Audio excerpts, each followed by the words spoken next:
Halo semuanya, bagi para pelaut muda dan juga para taruna-taruna yang sedang belajar maupun yang baru lulus, selamat datang di channel Lilin Tua. Channel ini ada untuk kalian para engineer agar mengetahui segala sesuatu permasalahan permesinan di atas kapal. Agar kalian lebih paham tentang segala permesinan di atas kapal, ikuti terus yuk semua channel-channelnya, tonton terus semua videonya sampai habis. Jangan lupa untuk klik subscribe dan juga loncengnya agar kalian tahu kapan video-video terbaru Lilin Tua akan diupload. Oh ya, kalian juga bisa loh mengajukan pertanyaan melalui kolom di bawah ini ataupun melalui direct message di Instagram Lilin Tua. Tanpa menunggu waktu lama lagi, yuk kita ikuti pelajarannya. Halo, jumpa lagi dengan Lilin Tua. Hari ini kita melanjutkan pembahasan atau penjelasan tentang permintaan dari Mas siapa saya lupa yang bekerja di kapal ikan. Kalau bab atau part 1 kemarin kita sudah ngomong tentang pendinginan secara langsung dan tidak langsung. Sekarang kita ngomong pendinginan yang secara tidak langsung dan aplikasinya di kapal ikan nanti. Iya. Ini adalah komponen yang saya mencoba untuk mengajak beliau mengulang kembali. Kalau kemarin kita juga sudah ngomong komponen-komponen, nah ini sekarang saya buka dengan kembali sekali lagi komponen-komponen beserta fungsinya. Yaitu itu juga. Habis kompresor, ada high pressure controller, ada oil separator, kemudian masuk kondensor, di kondensor ada cerat udara, di kondensor ada saluran air laut masuk dan saluran air laut keluar. Kondensor ada dua macam, barangkali kondensornya Mas, itu kondensor yang langsung jadi receiver, tapi barangkali juga kondensor yang receivernya berpisah. Kemudian dari situ keluar ke solenoid induk. Apabila terjadi apa-apa, maka semua cut sehingga cairan menuju berkumpul di kondensor. Ya. Jadi kalau solenoid valve yang ini tertutup karena sesuatu dan harus mati, maka sebelum mati semua refrigeran terisap oleh kompresor dan terkumpul di kondensor. Ya. Dari situ kita ke filter ke gelas, side glass untuk melihat apakah ada udara, apakah penuh, apakah kurang, bisa dilihat di situ.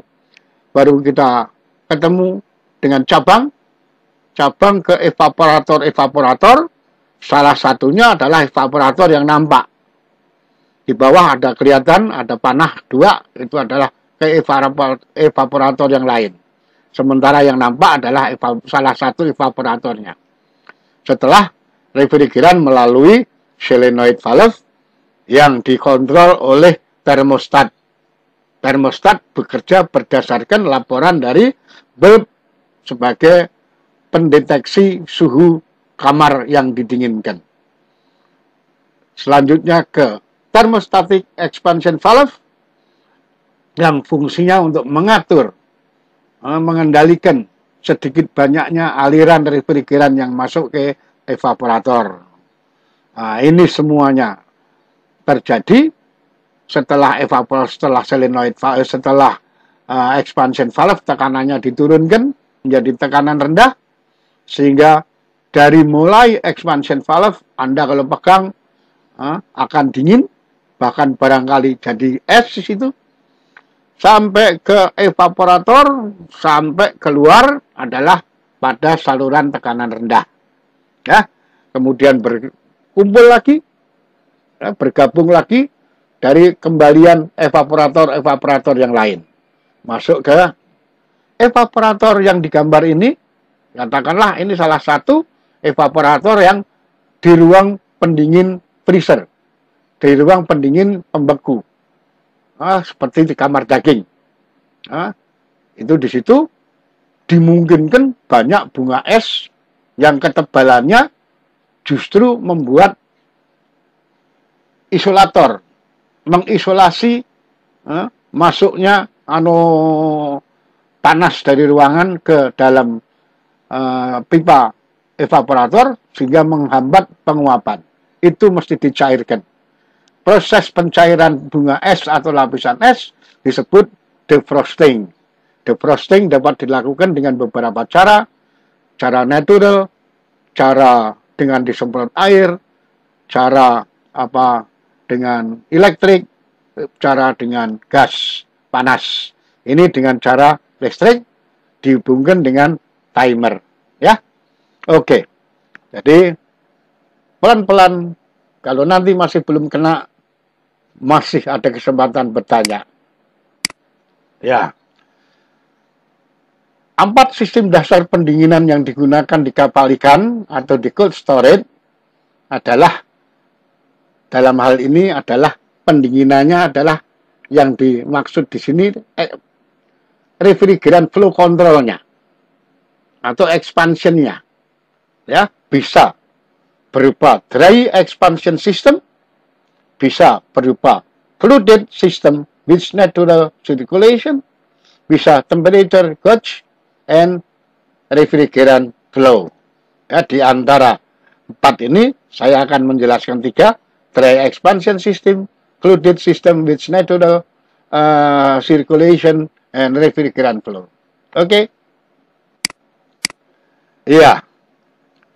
Dry expansion system, ya, pada dasarnya adalah apa yang kita jelaskan dari part 1, yaitu evaporator atau coolernya itu refrigerannya diatur oleh expansion valve termostatik biasa. Ya, apakah itu nanti evaporatornya mau dipakai sebagai chiller atau dipakai sebagai evaporator pendinginan langsung, apakah dipakai untuk cooler, itu terserah. Tapi sistem pendinginan, sistem penukaran panasnya, sistem pengambilan panasnya digunakan sebagai dry expansion system, pakai thermostatic expansion valve. Ya, oke, kita lanjut.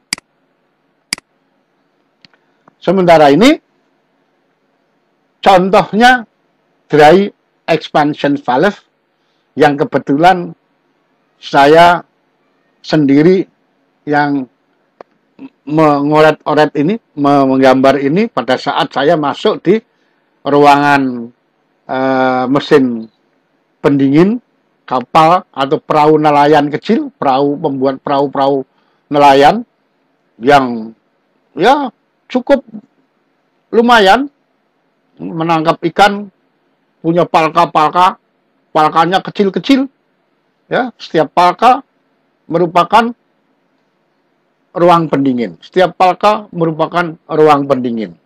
Ya. Di sini kelihatan ada kompresor.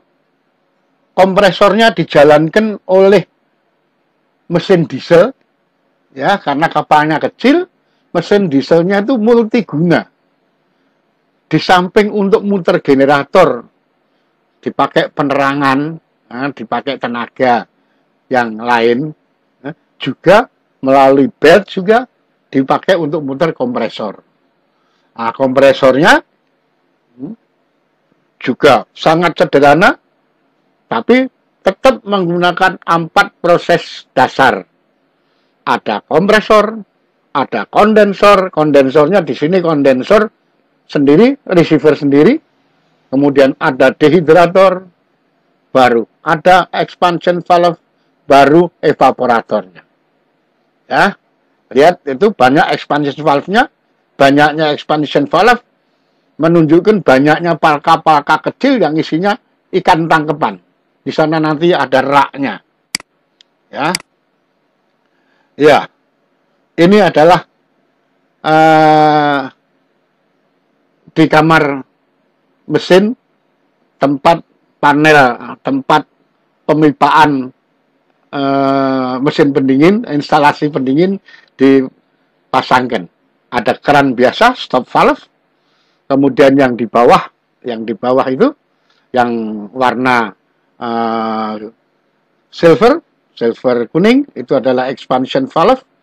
Kemudian yang di ujung ini adalah filter dryer, dan di bawah sana ada cooler, kondensor dan receivernya. Ini adalah saya pada saat ada di dalam palka-palka kecil. Di salah satu palka kecil, sebelah kiri kanan saya ada rak-rak tempat menyusun ikan-ikan.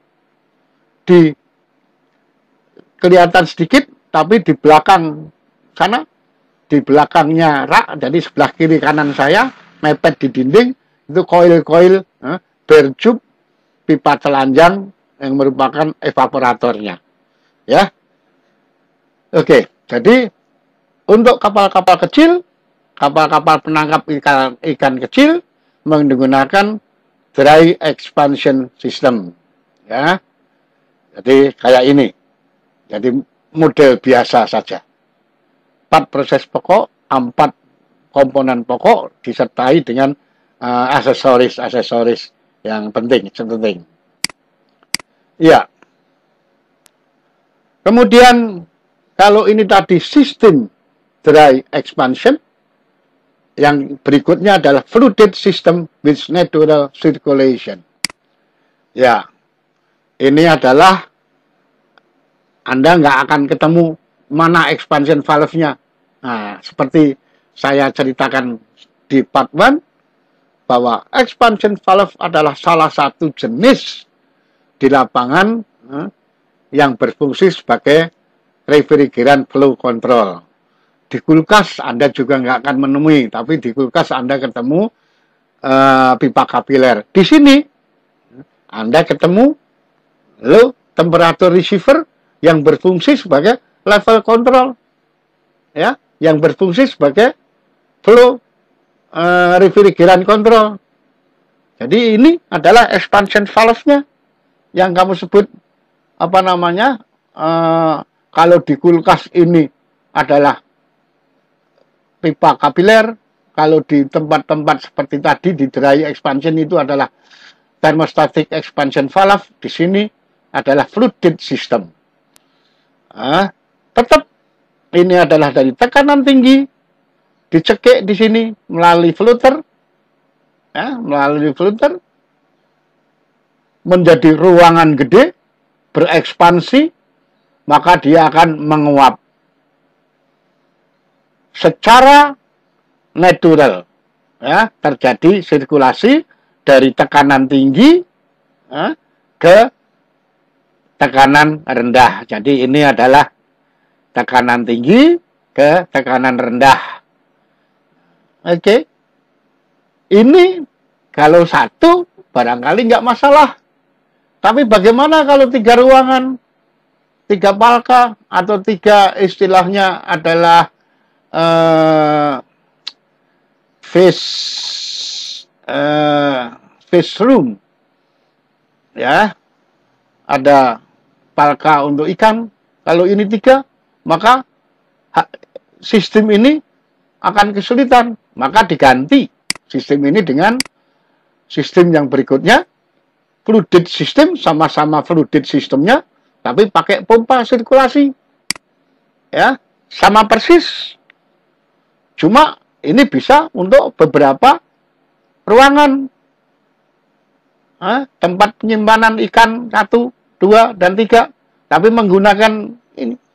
Ini masih pendinginan secara langsung karena evaporatornya ada di tempat langsung dan menggunakan satu refrigeran. Tidak, ini bukan refrigeran kedua. Ini adalah refrigeran pertama, primary refrigeran. Masuk, kemudian ke ruangan low temperature receiver, baru ke kompresor lagi. Ya, ini adalah sistem fluid, sistem basah yang menggunakan pompa sirkulasi. Bisa? Tetap tekanan tinggi, tekanan rendah, tekanan rendah, tekanan tinggi. Ya. Ya. Sekarang kita ngomong tentang fluid juga, ekspansi basah juga, tapi menggunakan second refrigerant system. Ya. Jadi evaporatornya tetap sebagai heat exchanger, sebagai chiller yang mendinginkan second refrigerant, tetapi ekspansinya, pengaturan cairannya, pengaturan alirannya menggunakan sistem apung, sistem basah. Ya, oke. Ini pakai second refrigerant. Bagaimana dengan di kapal ikan yang besar? Kalau tadi di kapal yang kecil, kita cukup dengan dry expansion yang saya masuk di salah satu palkanya yang kecil. Ya.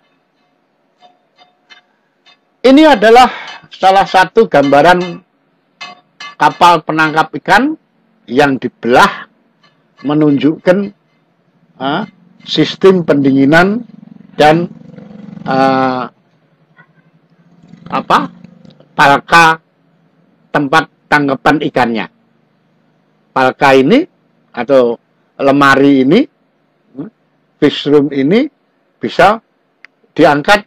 Ada kapal yang ini bisa diangkat pada saat sudah dibekukan, dikembalikan lagi. Bagaimana prinsip kerjanya dari kapal model ini, pendinginan ini? Ini disebut refrigerated seawater system. Jadi refrigeran keduanya menggunakan air laut.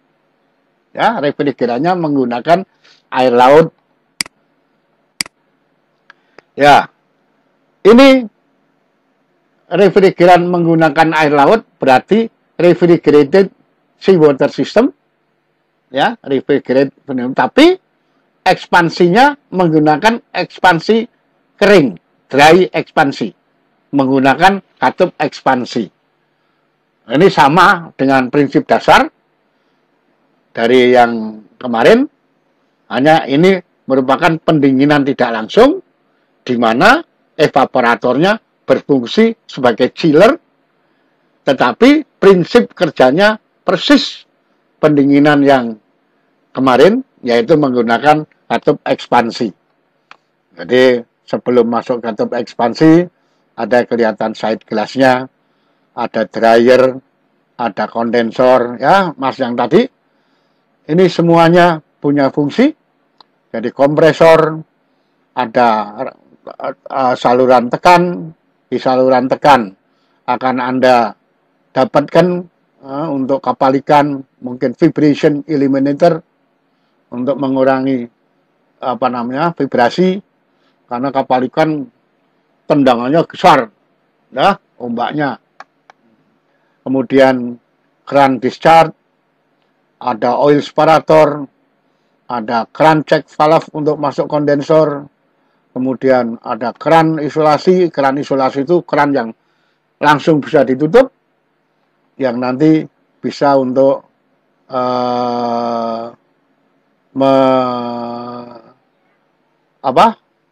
mengatasi sesuatu atau dibuat pada saat-saat tertentu. Kemudian receiver, berarti ini adalah kondensor sendiri, receiver sendiri. Kemudian ada king valve, ini maksudnya kalau kita mau mematikan, ini ditutup, maka seluruh refrigeran primer akan terisap oleh kompresor, kemudian dikumpulkan ke receiver. Ya, sehingga di dalam sistem kosong, kecuali ada di receiver, begitu sudah di receiver kumpul, isolation valve ditutup. Jadi semua refrigeran cair ada di receiver. Oke. Di sana juga ada charge valve untuk pengisian, ada dryer untuk menghilangkan uap air, kemudian ada solenoid valve untuk buka dan tutup kalau suhunya tercapai. Sama persis, cuma di sini evaporatornya berfungsi sebagai chiller murni untuk mendinginkan refrigeran kedua. Ada 3 chiller, masing-masing chiller untuk masing-masing ruangan yang didinginkan. Ya, kalau itu tadi adalah RSW dry expansion, ya, seperti yang barusan tadi. Ini adalah gambaran yang sama dengan yang tadi barusan, hanya ini dikasih warna, sama semuanya, hanya langsung kelihatan di sini, ya, ada fish room atau fish tank, itu tidak hanya satu, barangkali nanti fish tankmu sesuai dengan besaran kapal, ada 2 atau 3 fish tank yang harus dilayani. Fish tank ini ada kapal yang fish tanknya bisa diangkat pada saat sudah dibekukan dalamnya. Cara pembekuannya adalah mengurangi kadar garam dengan menyiram air, maka pada suhu tersebut, pada suhu minus tersebut, air akan menjadi beku. Ya, ini refrigeran keduanya dipergunakan air laut, karena air laut didinginkan, direfrigeratedkan, maka air lautnya sistem ini disebut refrigerated seawater system, tapi menggunakan dry ekspansi. Nah, dry ekspansi semuanya sama, hanya evaporatornya berfungsi sebagai chiller, mendinginkan refrigeran kedua untuk ini. Bagaimana kerjanya ini?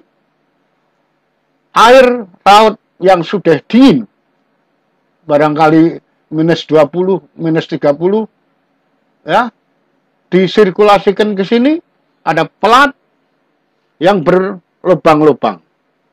Di situ semacam tangki bawah, ditutup dengan pelat, berlubang-lubang, dengan tekanan pompa, maka air dingin tersebut mengalir ke atas. Mengalirnya ke atas adalah di sela-sela ikan yang tanda petik mengapung.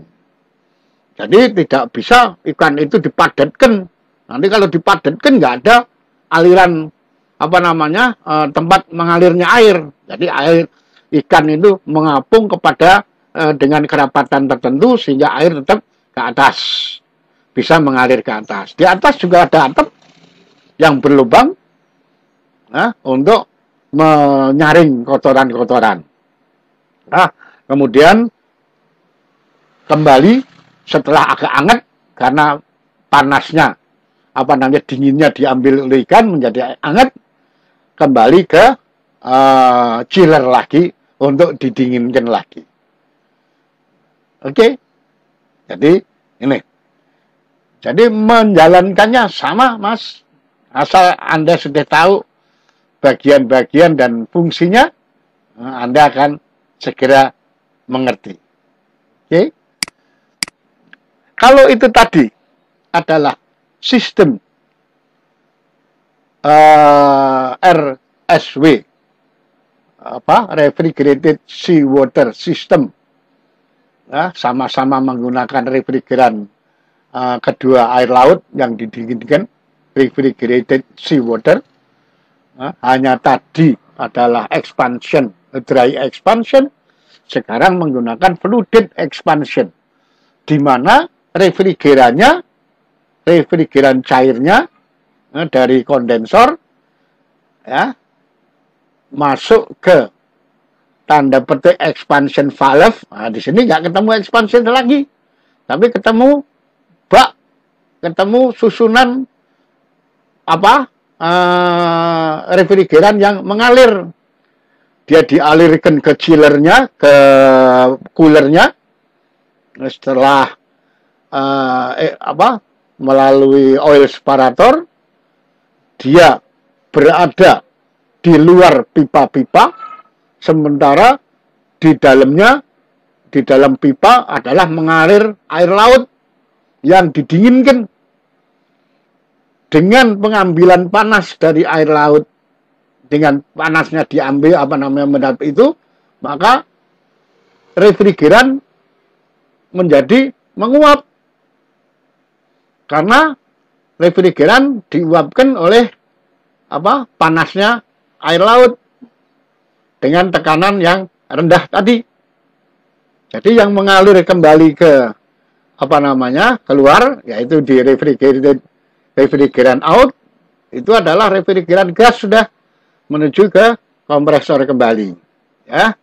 Jadi situ tetap prosesnya 4 komponen pokok, tapi Anda tidak menjumpai refrigeran thermostatic expansion valve, karena ini termasuk flooded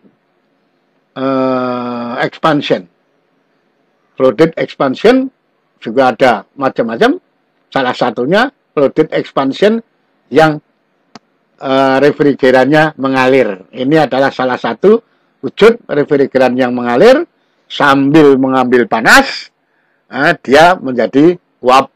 Sementara air lautnya karena diambil panasnya, dia makin dingin.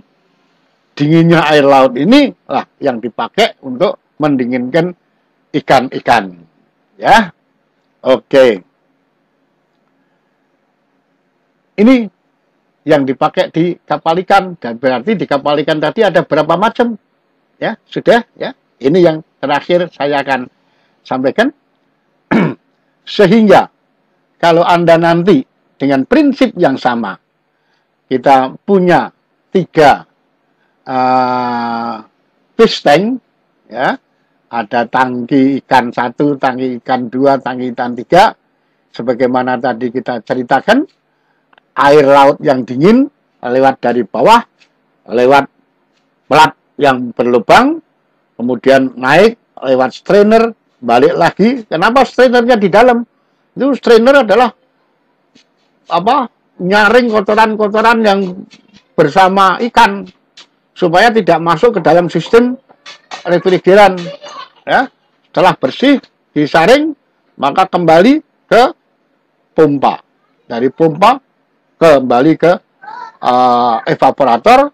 Dalam hal ini evaporatornya berfungsi sebagai chiller, yaitu mendinginkan refrigeran kedua. Refrigerannya kedua adalah air laut, maka disebut RWS. Ya, oke, semuanya sama. Hanya dari diagram ini Anda bisa melihat kita bisa membuang kotoran dengan flushing. Nah, dengan flushing artinya memutar balik dengan putaran pompa yang sama. Dia akan bisa